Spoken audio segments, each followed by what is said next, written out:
Hey everybody, it's Cheryl from Cheryl's Creations. Welcome. Got a couple of things to show you. One finished object and a work in progress. So, getting a little bit done at a time.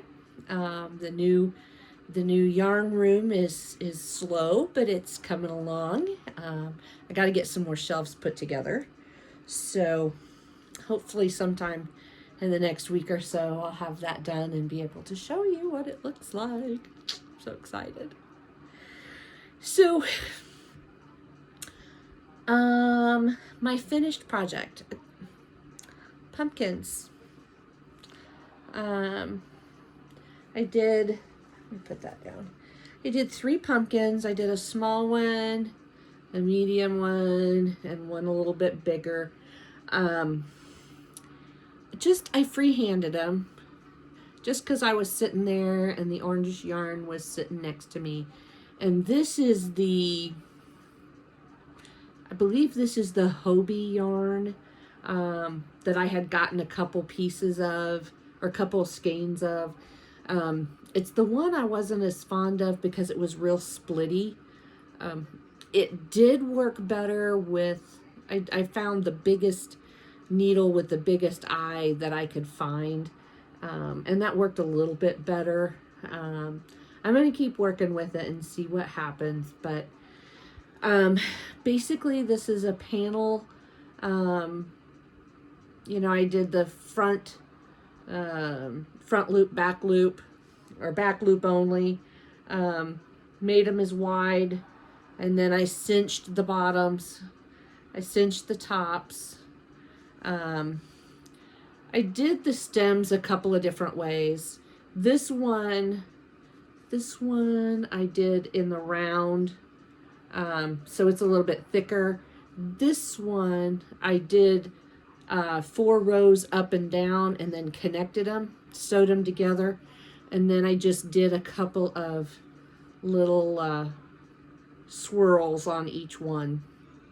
So nothing real huge. It was more or less a distraction, a mindless thing that I was doing just because my world had been so stressful. And so I just did a couple of pumpkins so that I could de-stress a little. So my next one is a work in progress, and you guys know I've done a couple videos on the Letodolls, okay, and I'm doing this one on the end, okay. The last time I showed you, I had a couple of legs and a couple of arms. Maybe I had 1.5 legs and I had both arms. Well, this is where I'm at. Oh, I'm sitting on it. Ugh. I have, and her feet look huge. She looks a little disproportionate, but I got her legs attached up through the hips, and her chest sewed in the arms, and then I attached her head with the eyes. This one I did the dress as a non-removable dress. Each of these patterns have options if you want to be able to remove the clothes. And when I started this way back when, I decided I wanted to do it just so it all stayed in place. So the skirt is attached up here at the hips, and then the body came up. So this skirt cannot come off. And you put the arms on and just kept right on sewing, or right on stitching, okay. I do have a bendable curler in the neck to give it some, it's still got a little wobble to it, but not bad, to give it some stability in the neck. And the neck actually came up 10 rows, and then when you put the head on, you stitch the head 1, 2, 3, 4 at about the 4th row up. So it gives it some overlap and stability for the head. So the next piece that they call for is the hair cap and the hair strands. I think I took that yarn upstairs, so I got to go look for it. I think I'm going to do a really light brown. It calls, the pattern shows kind of a blondish color, so I'm not sure. I'll go and pick out a hair color. But the pieces I have left to do, so here's a picture of the hair and the hair palette. So I've got that to do. I have the left and the right shoe. And the shoes will look like this. They're kind of a Mary Jane style. And it has what they call an overdress, which I think it looks kind of like an apron. So I have this piece to do. Now mine will be a solid purple instead of the variegated, because I used the variegated on the dress. So I wanted the solid on the outside. So the shoes will probably be a darker purple or closer to a plum color, and then this will either be a medium or a different shade of purple. So it does get a hat, and I think it gets a handbag or like a little purse.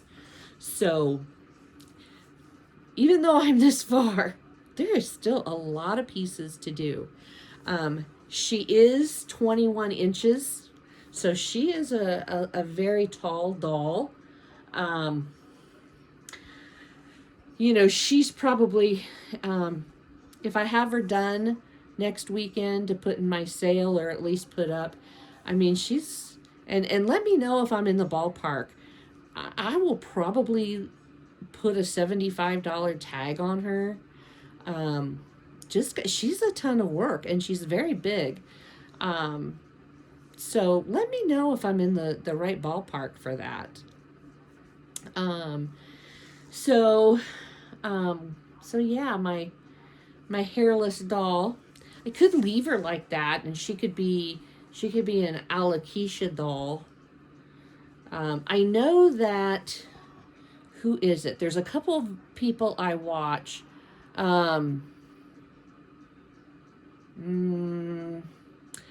One of them does specialty dolls for kids that have special needs, like maybe if they're, you know, an arm or a leg that is different, or they need a wheelchair.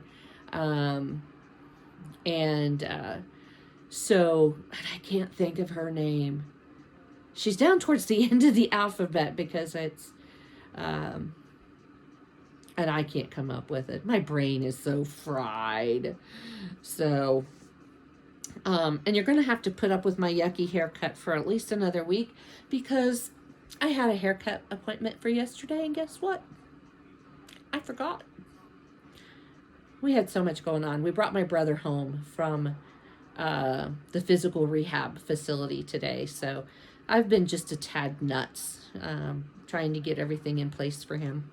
So anyway, shorter video, I know, but I got one up today. At least I hope I get it up before the end of the day. And I hope you enjoyed seeing my doll and my little pumpkins, and we'll see what I have for you the next time. Crochet away, everybody.